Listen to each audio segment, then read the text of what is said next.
Hello guys, welcome back to my channel. This is Tausif and you are watching Grow Your English. आज का हमारा topic है non action sentence.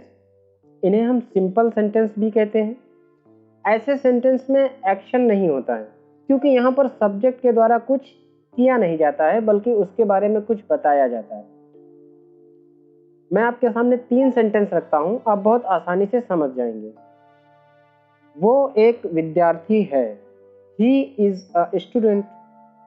उसके पास एक pen है, He has a pen. वो एक निबंध लिख रहा है, He is writing an essay. पहला सेंटेंस देखिए, वो एक विद्यार्थी है। यहाँ पर कोई एक्शन नहीं हो रहा है, सिर्फ उसके बारे में बताया जा रहा है कि वो एक विद्यार्थी है। उसकी स्टेट को बताया जा रहा है, उसकी अवस्था को बताया जा रहा है। दूसरा सेंटेंस देखिए, उसके पास एक पेन है। यहाँ पर भी कोई एक्शन नहीं हो रहा है, लेकिन यहाँ पर सब्जेक्ट के पास कुछ होने की बात की जा रही है। तीसरा सेंटेंस देखिए, वो एक निबंध लिख रहा है। इस सेंटेंस में एक्शन है क्योंकि लिखने के लिए आपको कुछ ना कुछ तो फिजिकल एक्टिविटी करनी पड़ेगी। तो यहाँ पर हम ऐसे सेंटेंसेस की बात नहीं करेंगे जिसमें एक्शन होता है। हम बात उन सेंटेंसेस की कर रहे हैं जिसमें कोई एक्शन नहीं होता है। और ऐसे सेंटेंस 2 तरह के हो सकते हैं। जिन सेंटेंसेस में सब्जेक्ट के बारे में बताया जाता है, उसकी स्टेट को बताया जाता है या उसकी अवस्था को बताया जाता है। जैसे वो सुंदर है, ये घर बहुत बड़ा है, तुम बहुत लंबे हो, रोहन 8 साल का है, उसकी बहन डॉक्टर है, मैं घर पर हूँ। ऐसे सभी सेंटेंस को हम एक कैटेगरी में रखेंगे और उस कैटेगरी को बोलेंगे स्टेट ऑफ बीइंग। और जिन सेंटेंसेस में सब्जेक्ट के कुछ पास होने की बात की जाए, जैसे उसके पास एक स्मार्टफोन है, तुम्हारे पास कार है, इस लैपटॉप में 12 GB रैम है, इस कमरे में 2 खिड़कियां हैं, मेरे 2 भाई हैं, 3 अंकल हैं। ऐसे सभी सेंटेंस को हम एक दूसरी कैटेगरी में रखेंगे और उसको बोलेंगे स्टेट ऑफ पोजीशन। इतना क्लियर है? ठीक है, चलिए आगे देखते हैं। यहाँ पर मैं आपको नॉलेज के लिए बता दूँ, आगे आप इंग्लिश में 2 तरह की वर्ब पढ़ेंगे, स्टेटिव वर्ब और डायनेमिक या action verb.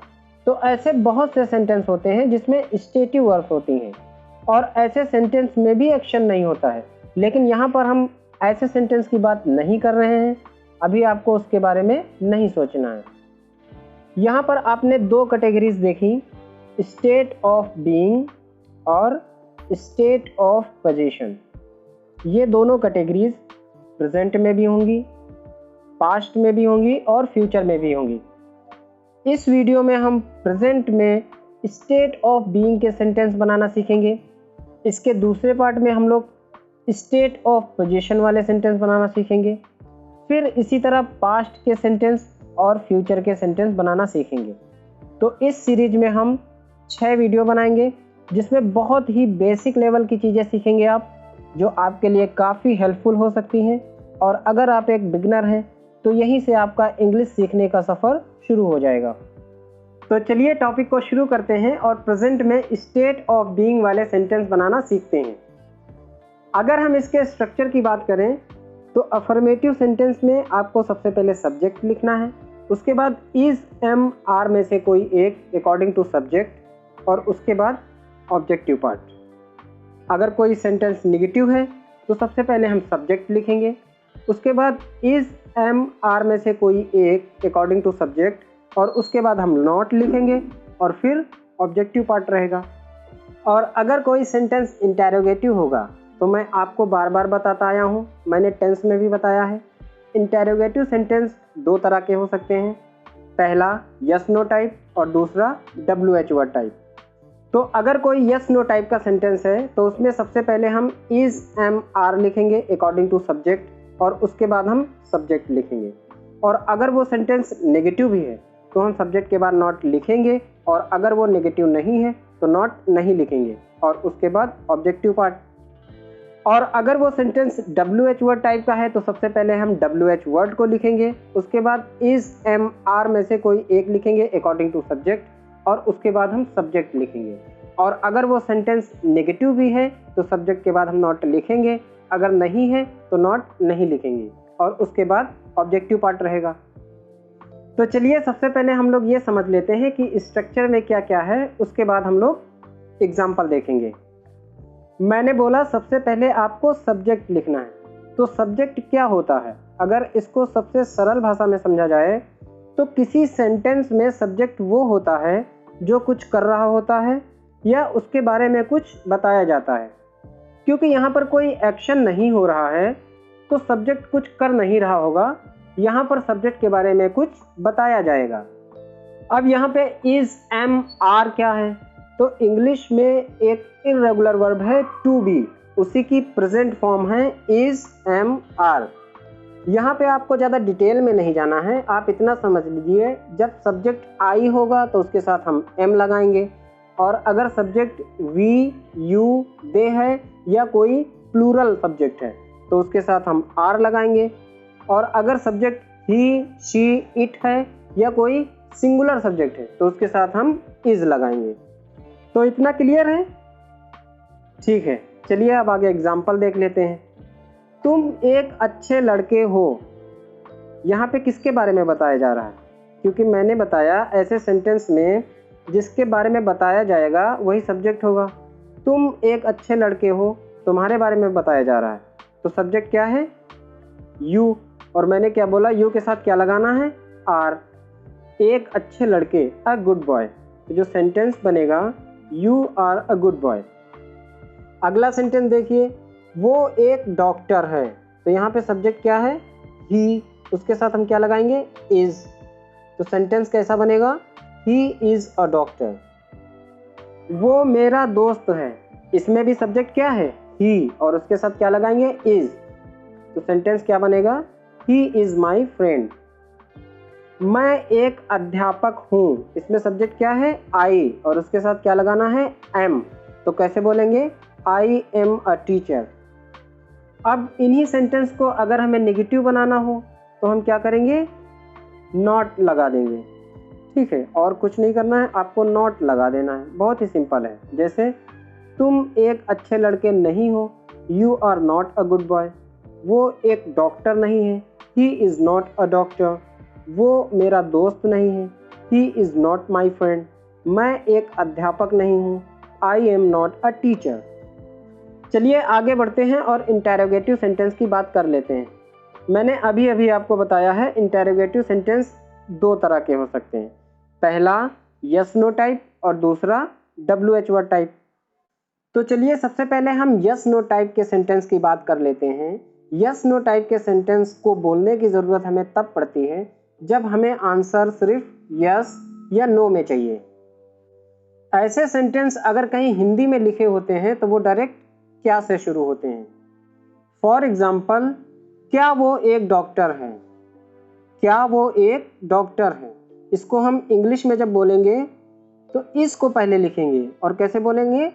Is he a doctor. जैसे ही हम बोलेंगे इज ही अ डॉक्टर, उसका हिंदी में मतलब हो जाएगा क्या वो एक डॉक्टर है। क्या वो मेरा दोस्त है, यहाँ पर भी आपको इज पहले लिखना है और कैसे बोलना है? Is he my friend. जैसे ही हम बोलेंगे इज ही माई फ्रेंड तो उसका मतलब हो जाएगा क्या वो मेरा दोस्त है। और ऐसे ही सेंटेंस में जब नॉट आ जाएगा तो सब्जेक्ट के बाद हमें नॉट लगाना है। जैसे क्या वो एक डॉक्टर नहीं है, is he not a doctor, is he not a doctor. चलिए अब आगे बढ़ते हैं और WH वर्ड टाइप के सेंटेंस की बात कर लेते हैं। ऐसे सेंटेंस हम तब बोलते हैं जब आंसर हमें डिटेल में चाहिए, हमें यस या नो में नहीं चाहिए। और ऐसे सेंटेंस जब हिंदी में कहीं आप लिखे देखोगे तो उनके बीच में क्या, क्यों, कब, कैसे जितने भी क्वेश्चन वर्ड हैं ये बीच में आएंगे। एग्जाम्पल देखिए, तुम कौन हो, इसमें सबसे पहले हमें कौन की इंग्लिश लिखनी है, मतलब सबसे पहले हमें WH वर्ड लिखना है तो हम क्या लिखेंगे? हु। उसके बाद सब्जेक्ट के अकॉर्डिंग हम इज, एम, आर में से कोई एक लिखेंगे। तो सब्जेक्ट यहाँ पे यू है तो हम क्या लिखेंगे? आर, और उसके बाद सब्जेक्ट लिखेंगे। तो सेंटेंस क्या होगा? Who are you. दूसरा सेंटेंस देखिए, तुम कहाँ हो, इसमें भी हम सबसे पहले WH वर्ड लिखेंगे वेयर। सब्जेक्ट इसमें यू है तो हम आर लिखेंगे, उसके बाद सब्जेक्ट यू। सेंटेंस क्या बनेगा? Where are you. तीसरा सेंटेंस देखिए, तुम कहाँ से हो। देखिए ये थोड़ा इंटरेस्टिंग है, कहाँ से, इसके लिए हम क्या लिखते हैं, फ्रॉम वेयर, और उसके बाद सब्जेक्ट क्या है, यू, तो हम आर लिखेंगे और यू, तो क्या हो जाएगा, from where are you. Grammatically ये सेंटेंस बिल्कुल सही है, आप इसे ऐसे बोल सकते हो, लेकिन ज़्यादातर आप देखोगे लोग इसे बोलते हैं वेयर आर यू फ्रॉम, तो वो क्या करते हैं, फ्रॉम को शुरुआत से उठा के सबसे लास्ट में रख देते हैं। ये फ्रॉम क्या है, ये एक प्रीपोजिशन है, इसको आप चाहे शुरुआत में लिखिए चाहे लास्ट में लिखिए। आप फ्रॉम वेयर आर यू भी बोल सकते हैं, वेयर आर यू फ्रॉम भी बोल सकते हैं, लेकिन ज़्यादातर लोग बोलते हैं वेयर आर यू फ्रॉम, तो आप यही बोलिए। हालांकि दोनों सेंटेंस बिल्कुल करेक्ट हैं। आगे देखिए, वो लड़का किसका दोस्त है। इसमें सबसे पहले आपको क्या करना है, किसका दोस्त, इन दोनों शब्द को पहले आपको लिखना है, तो क्या लिखेंगे, हुज फ्रेंड, किसका दोस्त। उसके बाद हमें इज, एम, आर में से कोई एक लगाना है अकॉर्डिंग टू सब्जेक्ट, लेकिन यहाँ पे बात किसकी हो रही है, वो लड़का जो कहीं दूर खड़ा है उसकी बात चल रही है, वो सिंगुलर है तो हम क्या लगाएंगे, इज, और वो लड़का है तो हम क्या लिखेंगे, दैट बॉय। तो इसको हम कैसे बनाएंगे, whose friend is that boy, whose friend is that boy. वो लड़की किसके साथ है, देखिए यहाँ पर भी कुछ वैसा ही है, किसके साथ, इसके लिए हम लिखेंगे विथ whom, उसके बाद इज लिखेंगे, फिर that girl, with whom is that girl. तो यहाँ पर आपने स्टेट ऑफ बीइंग के जो सेंटेंस होते हैं उनका आपने एक ओवरव्यू लिया। अब आप इसको प्रैक्टिस कीजिए। अगर वीडियो अच्छा लगा है तो लाइक कीजिए, शेयर कीजिए और सब्सक्राइब कीजिए हमारा चैनल। हम मिलेंगे आपको नेक्स्ट पार्ट में। Thanks for watching.